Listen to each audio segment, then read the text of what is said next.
Arose by any other name is something that Shakespeare said.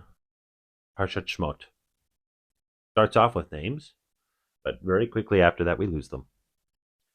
The Parsha brings up the names of the tribes that we blessed last week, individuals recognized for their strengths, and yet very quickly moves on and forgets them, turning this group of people into a group of numbers.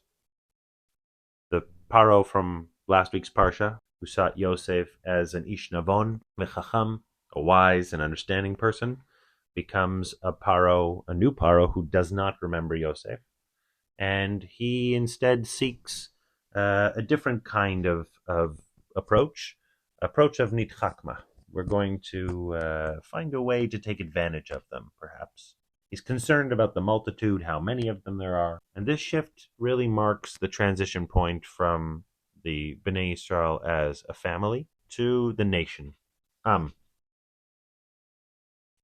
let's explore this a little bit. We have the story of Shifra Pua and the work that they did in resistance of the decree of Paro. Paro's decree is you kill the babies before they're born. Then he says, okay, they come and they say, well, we can't do that. They birth them so quickly. We're barely needed. So he says, okay, from now on, we're going to throw the males into the river and kill them. So this point of transition ends up with Yocheved sort of having a child. She wants to save him. So as soon as he's old enough, just old enough, she puts him in a little Moshe Bateva, a little black tarred reed basket, and sends him off down the river. But Paro finds him, she brings him in, and she names him Moshe. Kimina mai mishisiu. I drew him out of the water. This is visions that we have from our childhood of her on the bank. She sees this baby, her arm stretches out, she's able to draw him in. Really, who is this woman but Paro? She is the daughter of the person who came up with the idea to kill the males in the first place. What is she doing? She sees this child. She recognizes that other people aren't going to send their babies down river in a manger. She knows she's Jewish. She meets the sister, and she recognizes also that this person is going to be a collaborator in her initiative to save this Jewish child. And she speaks to her like an equal. The daughter of the king of Egypt speaks to a random Ivri woman like an equal. Maybe she was, a recognized woman because Shifra and Pua were given rewards for their resistance. They were given houses, so maybe there was some point of recognition here. But immediately they become co-conspirators and collaborators in this rescuing of the baby. If we just pause here for just a second and think about this from the perspective of the names of what's going on here. We just talked about the way that Moshe got his name from Bat Paro, Mishisihu. The historical context here says that the name of the pharaoh at the time was probably one of the pharaoh Ramses. And the way that the name Ramses breaks down is in Old Egyptian, there was a very famous god of the sun, Ra, and Mesis literally means the son of. So this Paro is named, he's the son of the sun, literally. And if you think about this, there's a very interesting comparison, because who do we say is Bat Paro? We say that she eventually becomes the person who gets the name Batya, which, if we break this down in the Hebrew translation, is the daughter of our God, the God of the Israelites that we refer to, Batka. And in a way, this almost creates more equilibrium between these two. In a way, for me, it also makes a little bit more sense of some of the arguments that we'll see a little bit later. But what does that mean also? It means that Moshe, in a way, you could say is Mishisiu, he was brought out, but it's also Moshe is, to use the old Egyptian, is just Mesis. He's the son. He is unnamed. Again, his name becomes just relative. He is just not an identity in and of himself, but he is son of. He's not even son of God. He's just son of. He grows up. Eventually, he kills an Egyptian. Vayifen ko v'ko. He looks in both directions. So this is double lashon of doubt. This is where it all starts. He breaks up a fight between two Jews. He's indignant. Eventually, he runs away to Midian. But again, on the way, he finds there a reason to advocate for an underdog. The daughters of the priest are not treated right at the watering hole. Moshe sees this, indignant. He jumps into action. He gets the other shepherds out of the way. He gets them room to drink. Obviously, gets himself invited back to the house, and this is where he starts the next chapter of his journey. He marries Tzipora. He has some kids. We continue a little bit longer, and Moshe goes off with, he's now shepherding, and he goes off like every good shepherd would, and along the way he sees a burning bush. This pulls him in. The bush starts talking to him, naturally. What does it say? Moshe, Moshe. Moshe, Moshe, this double lashon, like we've seen in names in the Torah up until now. We saw it with Avram, we saw it with Yaakov, and now we see it with Moshe. And each one of these instances ends up being a time of change. This is a moment of growth. In a way, the double lashon here is perhaps in contrast with the kavaka that we saw before, but also when we use it in reference to names, we see it as a double lashon. It brings down both a love of the current, an acceptance of who you are, and it also brings, the second lashon brings a moment of change, a redirection, that there is an evolution coming. We see this moment of transition. Moshe is going to go from being runaway firebrand to the leader of the people. And in this moment, he recognizes God, and his answer is Hineni.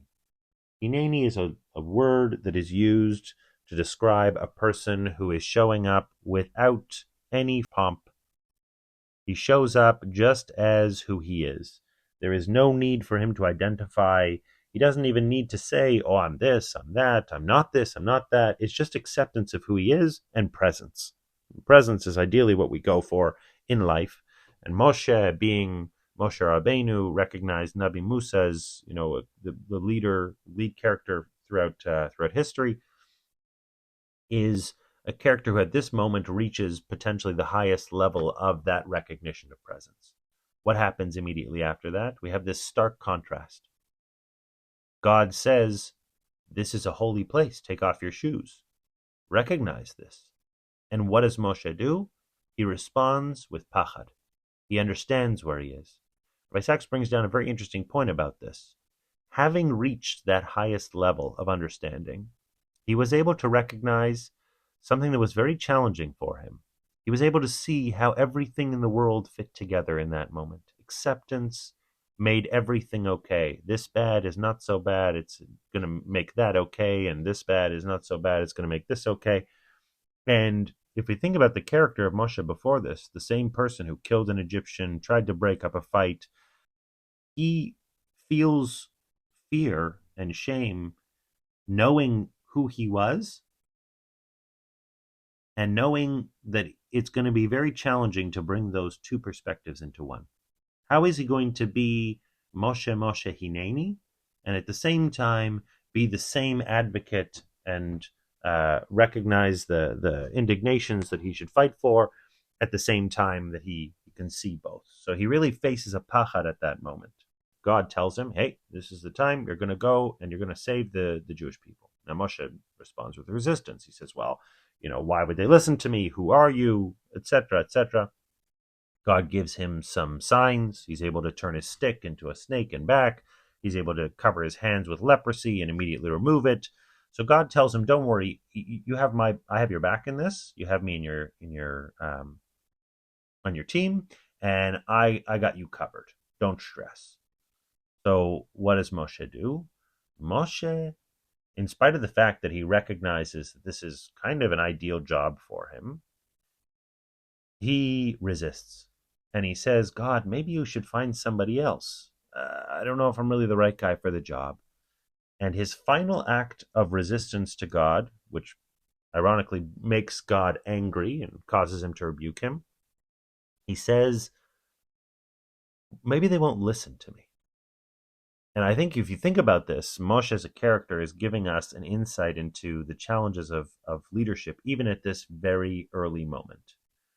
Moshe sees that as much as he wants to do this thing, as much as he, in a way, feels like it maybe is the right role for him, as much as God is in his camp and happy to support him and will do miracles literally to bring this into life, his resistance is maybe the stuff that's out of my control won't work out in my favor. Maybe they won't listen. And sometimes, we look around, maybe we have signs in our lives, maybe we have some signs, somebody that gave us some indication that we should do something different. Maybe we felt something that it's time for us to do something different. Maybe we understand our past in a way that brings us, a sense that we could tell a different story moving forward.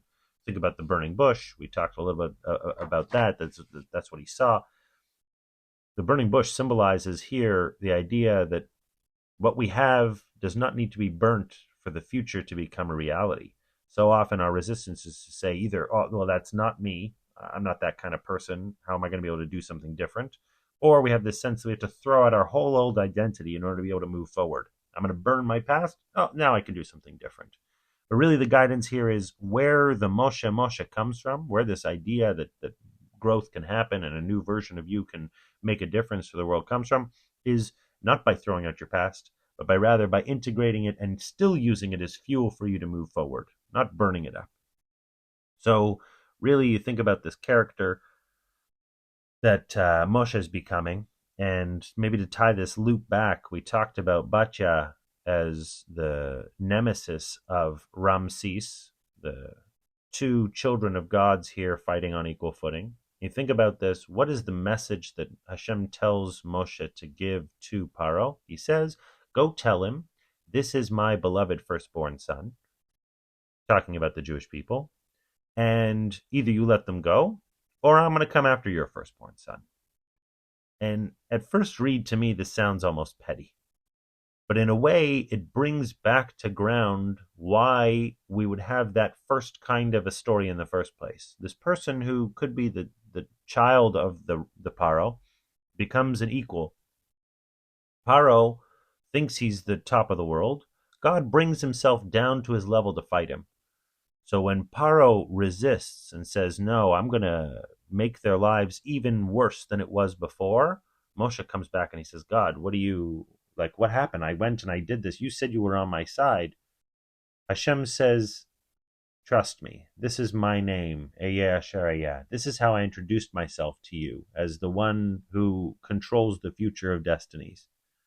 And I'm going to make sure that he really feels what he needs to feel.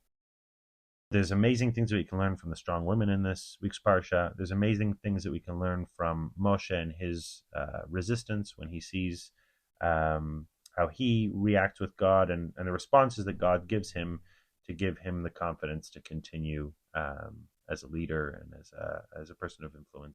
Good Shabbos.